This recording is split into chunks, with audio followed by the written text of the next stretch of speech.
Magandang buhay, mga ka-idol, kumusta po kayo? For today's vlog, is etatry nating ayusin tong isang floodlight try nating paganahin ulit para naman mapakinabangan pa.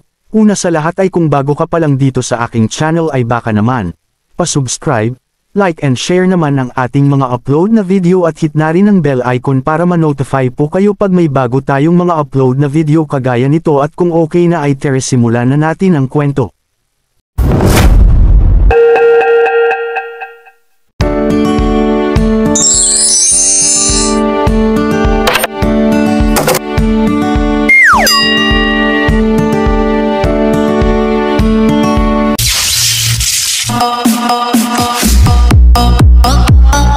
So ayun na nga mga ka-idol, buksan na po natin yan at baka buksan pa ng iba. Una sa lahat kailangan po muna nating tanggalin ang kanyang dalawang tornilyo para ma-check po natin ng maayos at wow!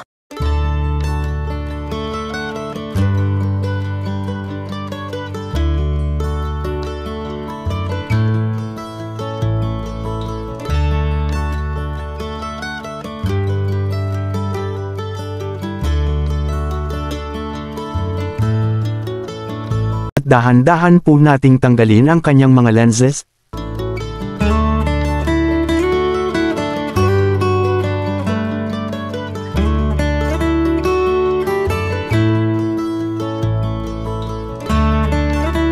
Ayan po nang itim na po ang mga lumang LED niya po sa sobrang tagal na po siguro at sa init kaya po nasunog at nang itim ang iba.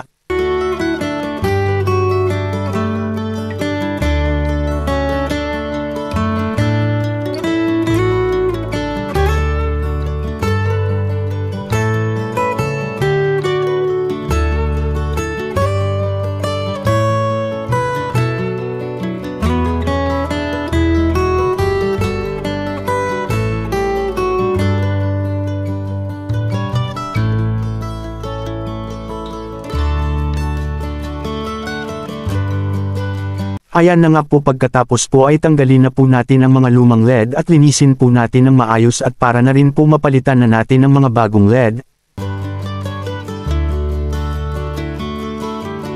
Ayan na nga po, medyo nalinis na po natin siya ng maayos. Ngayon naman po ay ilagay na po natin ang mga bagong LED.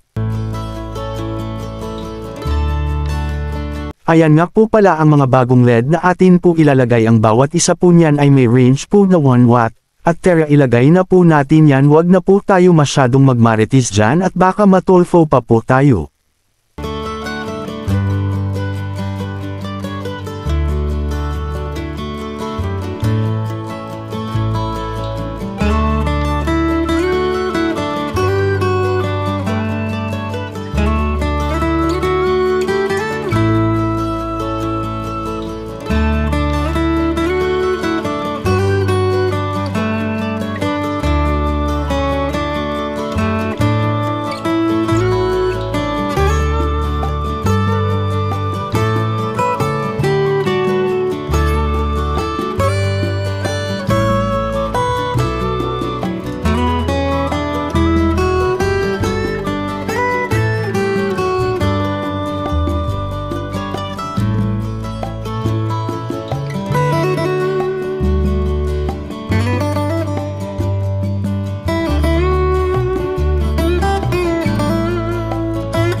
Ayan na nga po, medyo natagalan nga lang po tayo ng kaunti sa paglalagay po ng mga bagong LED kasi dapat po ay hindi po magkabaliktad po ang ating paglalagay at dapat po ay maayos po ito at tama dahil bawat isa po niyan ay may tamang diagram at pagkakasunod-sunod dahil kahit isa lang po ang mamali dyan ng lagay ay hindi po yan iilaw kaya po ay dapat sure po tayo lagi sa ating mga ginagawa. Ngayon naman po ay natapos na po tayo sa paglalagay ng mga bagong LED. Ngayon naman po ay ibalik na po natin ang kanyang mga lenses.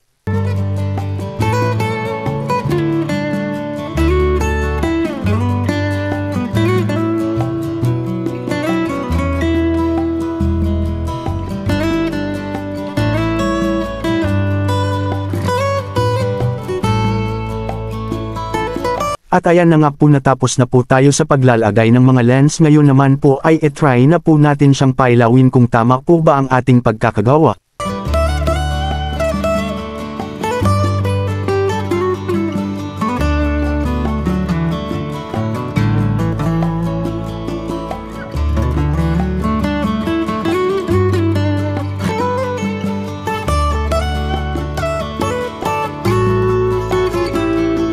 At ayan po, okay na po siya, napailaw na po natin siya ng maayos. Good job po mga ka-idol.